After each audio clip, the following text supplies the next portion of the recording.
सत्ता छोड़ दो कि हिंदुस्तान का जेनजी 2026 दिसंबर तक में विवश कर देगा। ये लोग इस्तीफा देकर भाग जाएंगे दिल्ली से, उम्मीद है। दोस्तों नमस्कार, मैं हूं तेज बहादुर कुंज और आप देख रहे हैं बीटीपी खबर यानी भारतीय दुआ प्रहचन। दोस्तों आज उत्साह का अपना एक नया रंग दिखाई दे रहा है और उसी रंग में रंगे हुए ऐसे गार्जियन हैं जो दूर दराज से प्राकृतिक और कृत्रिम बाधाओं को तोड़ते हुए यहाँ पर आए हुए हैं।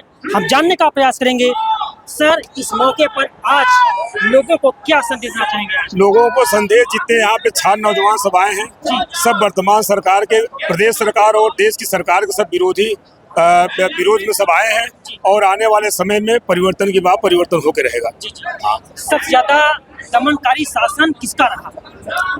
सबसे ज्यादा अगर दमन देखा जाए तो इस 10 साल में ही हम लोगों ने देखा है। ये तो आपातकाल से भी ज्यादा विभत्स स्थिति है। इस दौर में आरोप लगाया जाता था कि इंदिरा के दौर में वो आपातकाल लगा था, लेकिन आज तो सारे के सारे वो रिकॉर्ड टूट गए। हर तबका परेशान है, किसान, नौजवान, व्यापारी, सब के सब परेशान है। इसलिए आज की तारीख में आपके लोकतांत्रिक मूल्यों का हनन हो रहा है। जो संवैधानिक संस्थाएं हैं उनको तोड़ा जा रहा है, उनके अधिकारों को मड़ोड़ा जा रहा है। इसलिए हम लोग ये कहना चाहते हैं ये पूरी तरह से एक तानाशाही सरकार है, क्योंकि लोकतंत्र में इसका कोई विश्वास नहीं है। अगर एक सैद्धांतिक स्तर पे मुद्दा आधारित राजनीति करना चाहते हैं, विरोध करना चाहते हैं, तो उससे उसको लेना देना नहीं, वो आपको आंदोलन को कुचलने का काम कर रही है। सबसे ज्यादा दमनकारी शासन किसका रहा? मोदी और योगी जी का। ये सारे लोकतंत्र की मर्यादा तोड़ दिए हैं। यहाँ तक कि न्यायपालिका पर हमला हो रहा है, न्याय नहीं मिल पा रहा है। व्यक्ति की गरिमा और जो संस्थाएं हैं, चुनाव आयोग, सुप्रीम कोर्ट, तमाम भर्ती के संस्थान, नौकरियों के, सब तोड़ा जा रहा है और देश के नौजवानों को अग्निवीर में झोंका जा रहा है। देश की सेना का मनोबल तोड़ा गया। रक्षा मंत्री ने झूठ बोला। और रही बात आर्थिक अपराध की, तो हिंदुस्तान में जो आर्थिक अपराध इन्होंने किया है, हम तो चाहते हैं कि हिंदुस्तान के आर्थिक अपराध पर सजाए मौत की सजाए आए और कांग्रेस के राज में इन लोगों को फांसी का फंदा चढ़ाया जाए। अडानी और अंबानी जैसे राष्ट्रद्रोहियों को, जो देश की संपत्ति लूट लिए, नीरव माल्या, मोदी जैसे लोगों को लुटाकर, हमें चाहते हैं इस देश को न्याय मिले, नौजवानों को काम और रोजगार मिले। और नहीं रोजगार दे सकते हो तो सत्ता छोड़ दो। उम्मीद है कि हिंदुस्तान का जेनजी 2026 दिसंबर तक में विवश कर देगा। ये लोग इस्तीफा देकर भाग जाएंगे दिल्ली से। धन्यवाद। आप जेनजी को क्या मैसेज देना चाहेंगे आज? देखिए, देश में सबसे ज्यादा अगर जनसंख्या है तो युवाओं की, और देश को धर्म में बांटने का जो काम किया जा रहा है वर्तमान की केंद्र और राज्य की सरकार कर रही है। राज्य की सरकार, आपने देखे होंगे, चढ़ावा चोरी, चंदा चोरी अगर करने का काम कोई किया है तो पूरे देश में भारतीय जनता पार्टी के लोगों ने किया है।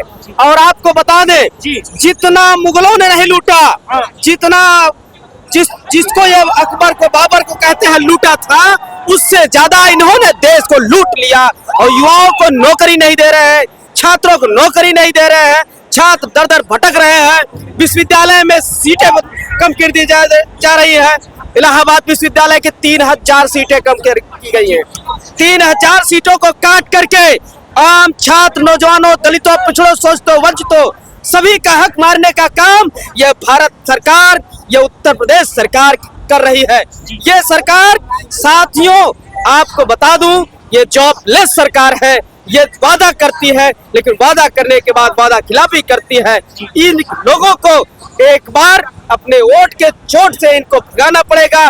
पूर्व में चाहे जिसकी सरकार रही हो, सबकी सरकारों को यहाँ के युवाओं ने हटाने का काम किया है, बदलने का काम किया है। आज का युवा जाग गया है और इसीलिए आज उत्तर प्रदेश में, प्रयागराज में, जो हमारा प्यारा इलाहाबाद था, इलाहाबाद में हमारे सबसे लोकप्रिय हमारे नेता अखिलेश यादव के सहयोगी राहुल गांधी जी आए हैं, जिनका स्वागत करने के लिए हम लोग, समाजवादी लोग, जितने भी समाज के लोग हैं, सभी लोग आकर के यहाँ खड़े हैं, उनका स्वागत कर रहे हैं। हम आशा नहीं, पूर्ण विश्वास है वो हमारी बातों को सुनेंगे, छात्रों के पीड़ा को सुनेंगे। सबसे ज्यादा दमनकारी शासन किस पार्टी का रहा?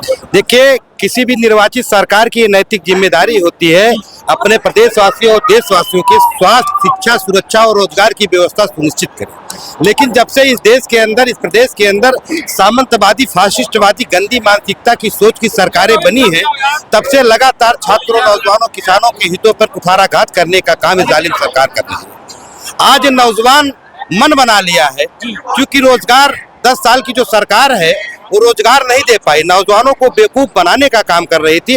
आज नौजवान मन बना लिया है, इस तानाशाही और सरकार को उखाड़ फेंकेगा और देश में, प्रदेश में एक नई सरकार का आगाज होगा।